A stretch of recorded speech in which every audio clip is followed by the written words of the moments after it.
In cases like this, dili gyud nato magamit ang ato ang sign triangle. So as usual, drawingan nato og triangle, tapos diri sa baba negative and then positive ana. So ana siya na negative na number, ang negative 6 i-multiply na ako og number what kabalo unsa, tapos ang result kay negative. Unsa na sign ang nabili? Positive. So what is that positive number na gi-multiply nato sa negative 6 na mahimo siya negative 36?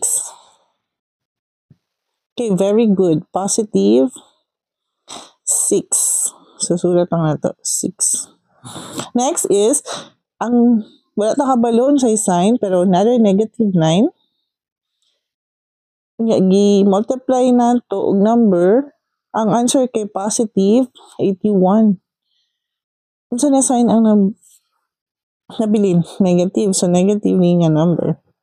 Okay, you can also work, di ba, kabaliktaran ng multiplication ang division.